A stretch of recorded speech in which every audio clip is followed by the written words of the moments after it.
Hi everybody, this is Eric Johnson. I'm sure some of you who subscribe to the channel are shocked that I'm doing another video so quickly. Um, but it's good reason to subscribe because that might start being more the case than it has been in the past. And as we all know, you get notifications when you subscribe.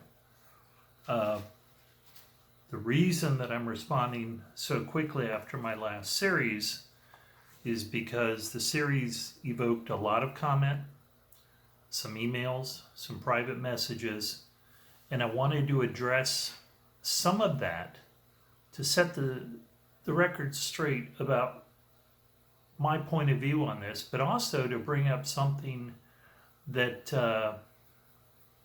I realized after the fact that no one else seems to have realized, and it's pretty amazing. I'm speaking about the Finder's story that he put out. So first of all, what I'd like to say is this. Some people, I'd say 95 to 97% of the viewers kind of said, I get what you're coming from.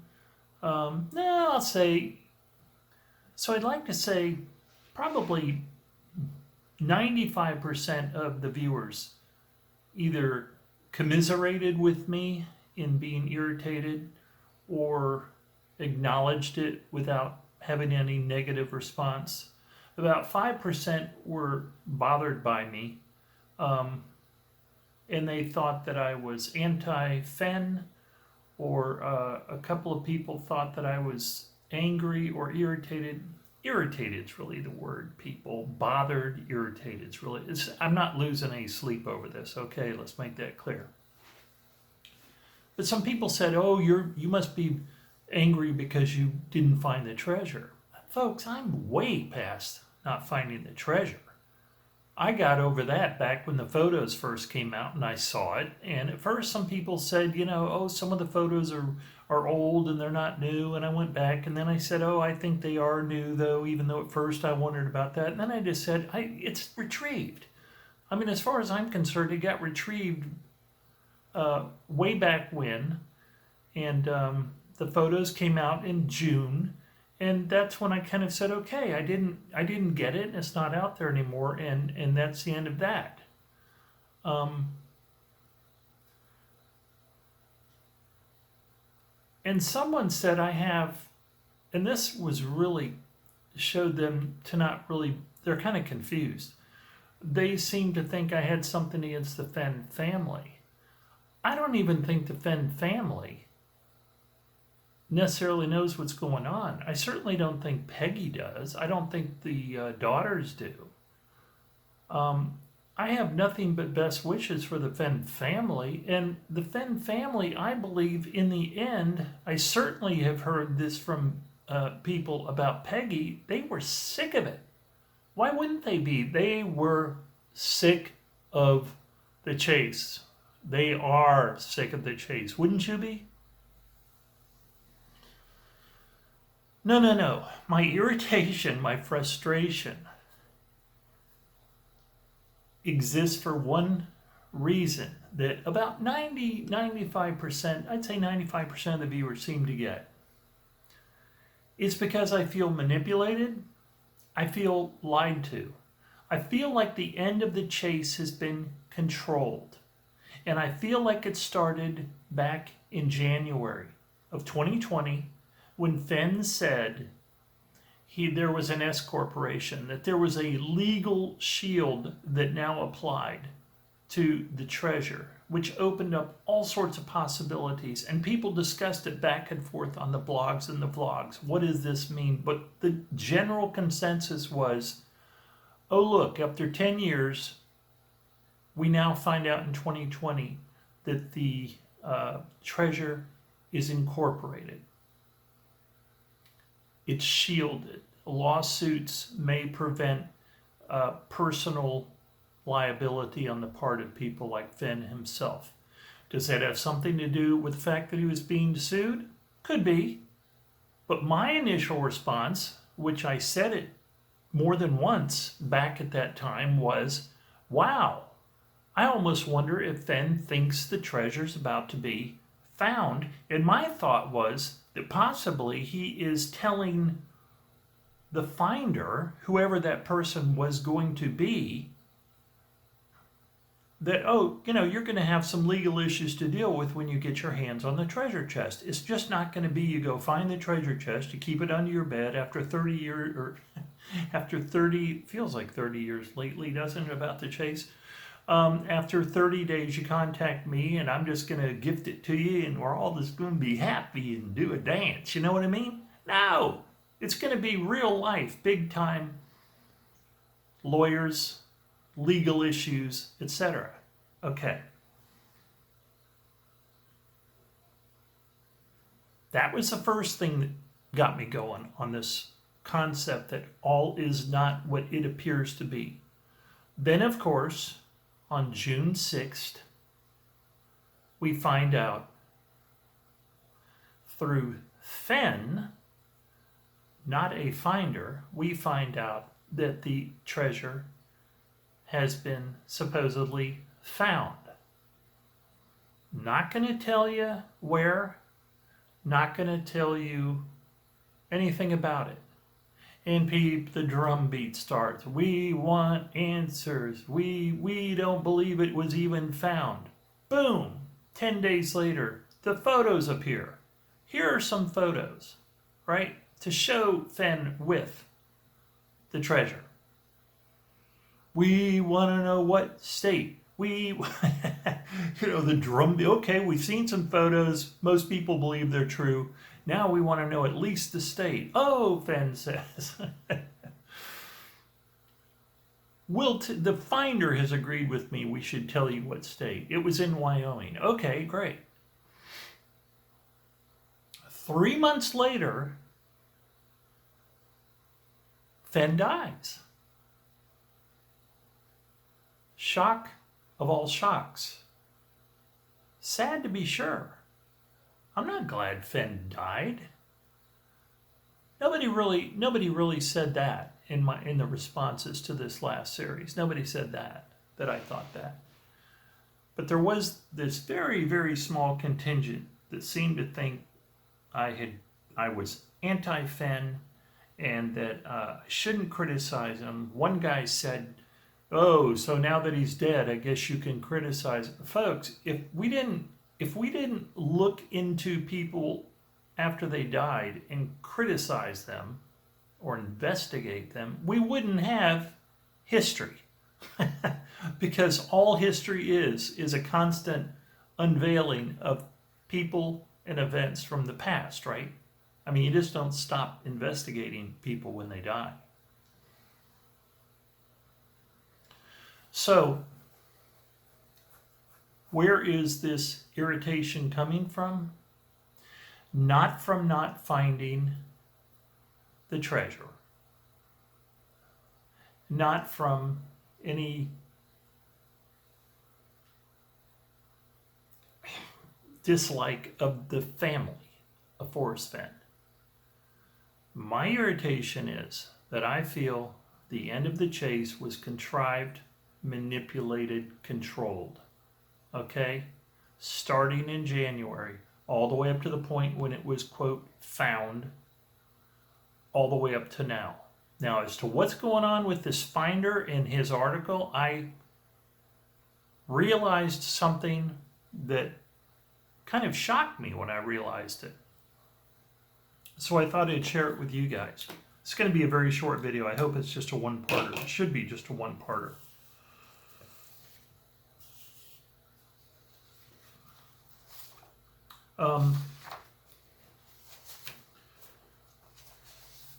If anyone has an idea about this, please let me know, because I would like to know. The Finder puts out, and a lot of people think the Finder's story that appeared on Medium.com is fake, a ghostwriter. A couple of people said they thought Fenn had actually written it and then had it posted after the fact. Okay, I don't know. Except for one little thing I want to bring up.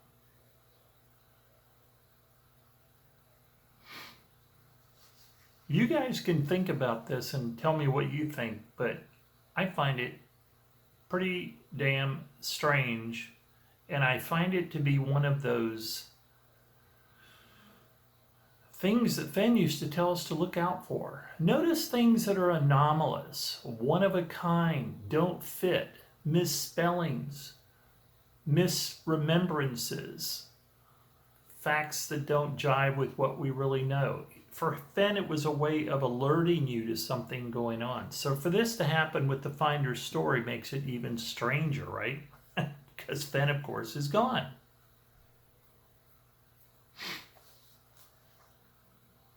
So I don't know what the purpose of this was, and if it's just a mistake on the Finder's part, I am really amazed. But here it is. I'm reading the very beginning of the Finder's story. My friend Forrest Burke Fenn passed away at the age of 90 earlier this month, and if I have anything to say about it, far too soon. September 8 was certainly not the first time Forrest made me cry. I am the person who found Forrest's famed treasure. And he goes on to discuss, in a nutshell, he goes on to discuss the fact that he really became great friends with Forrest to the point of being in love with him, you know, in the sense that just this super new buddy that I have. Someone pointed out, they said, geez, for 25 days straight, he was able to go ramble around in the bushes looking for the treasure in this area. We all know that you're supposed to know exactly where to go in that area. And he didn't. It took him 25 days walking around in this area to find it. Even though Fenn said you would know exactly where to go.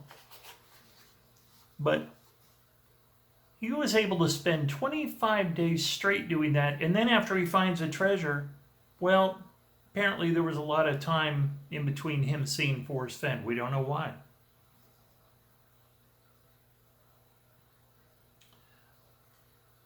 But here's the thing, folks.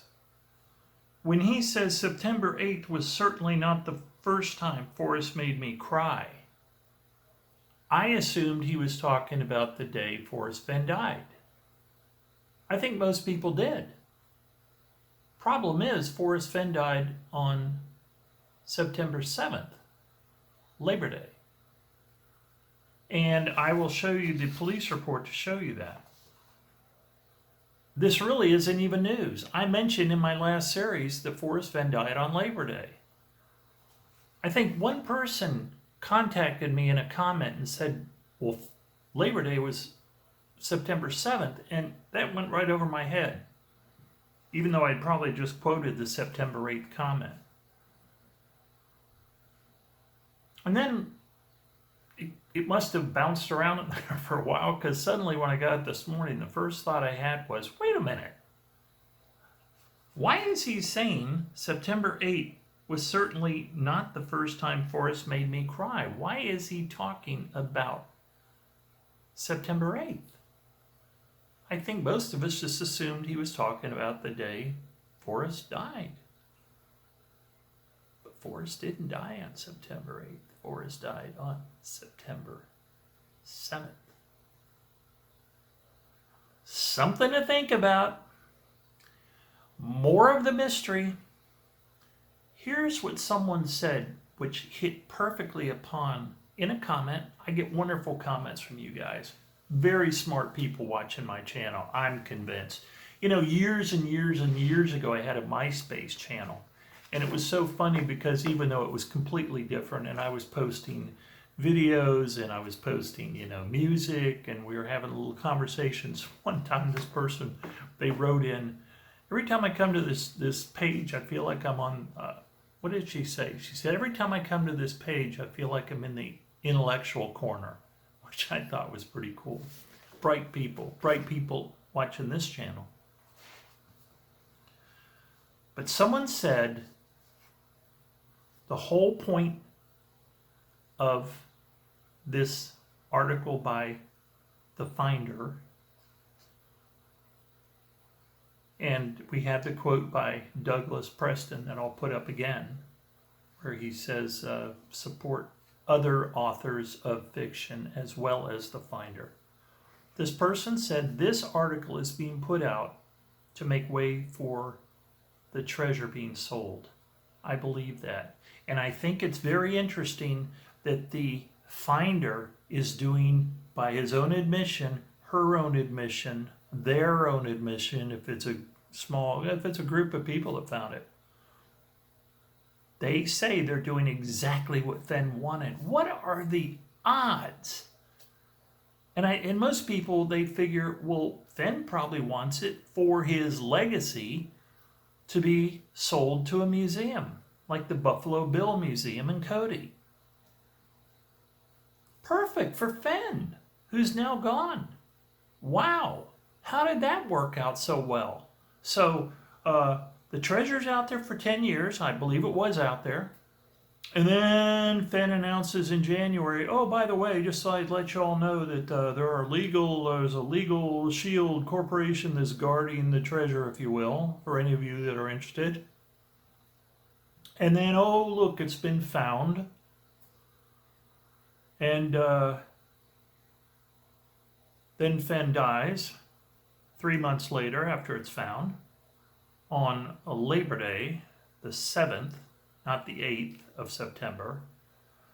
And then a Finder posts that, hey guys, I'm the Finder. I have the chest. And oh, by the way, I'm going to do what I think Fenn wanted me to do. I'm going to see that that happens. I think what this commenter is trying to say, and what I'm trying to say, is don't be surprised if we find out relatively soon that the treasure chest has been sold to a museum, and therefore the legacy of Forrest Fenn, the thing he cared about so much, is made possible. You will be able to go see the treasure and know the story of Forrest Fenn forever. The legacy continues. Otherwise, it was going to be a case of the treasure being parceled out, coins sold here, gems sold there. The treasure would be dismantled. But not now. Amazingly, the Finder, who must be almost independently wealthy, I assume is probably going to take a possible low bid on going to a museum because, you know, someone had a great idea. But they're going to do it because that's what Forrest wanted. This person really loves Forrest Fenn. That's what the whole story builds up to. I love Forrest Fenn. I love Forrest Fenn. And in the end, I'm going to do exactly what Forrest Fenn wanted to be done with the treasure. What are the odds? Someone had a great idea about the treasure. They said, you know what? One thing that you ought to do is take that treasure and take that coin collection, all those gold coins, and sell them individually to the searcher community, or to anybody for that matter. But let's face it, searcher community is going to be right there chomping at the bit. Auction them off individually. Can you imagine? You'd make a killing. I mean, I'd buy one.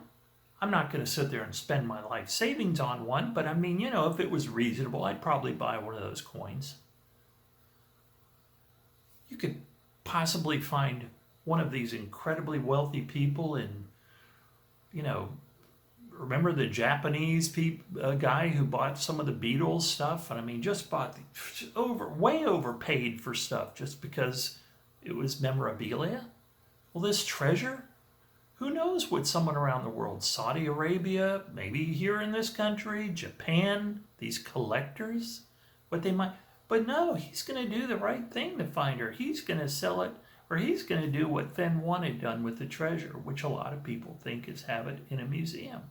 And if that thing is announced, that the treasure's been sold to a museum, most people are going to go, well, it's the finder. It's what he wanted to do. He wanted to do it. He wanted to do what Fenn wanted. What if it's all controlled, people? What if all this has been manipulated since the beginning of the year? The treasure was found right after the area was open to COVID.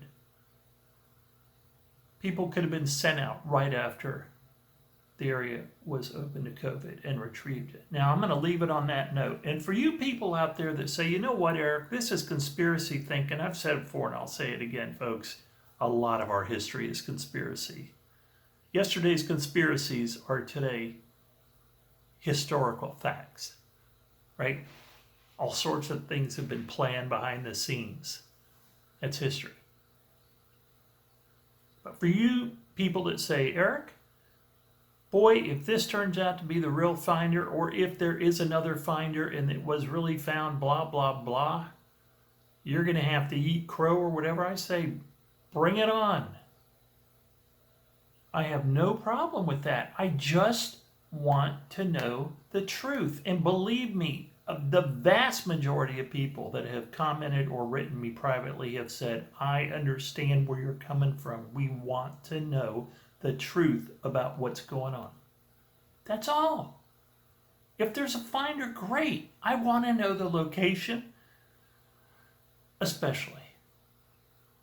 That's the main thing I really want to know. And I don't see any good reason for keeping that location private, especially just to keep it pristine so the finder can go back and lay on the bank of the river and imagine Fenn laying next to him while they stare into the sky and watch the osprey fish. That's all I got for you folks. Something to think about though. Big, big red flag. September 8th was certainly not the first time Forrest made me cry. It's just a day late. That's what I got for you, folks. Everybody have a good time, and just going to keep taking it as it comes at me. Have a good day.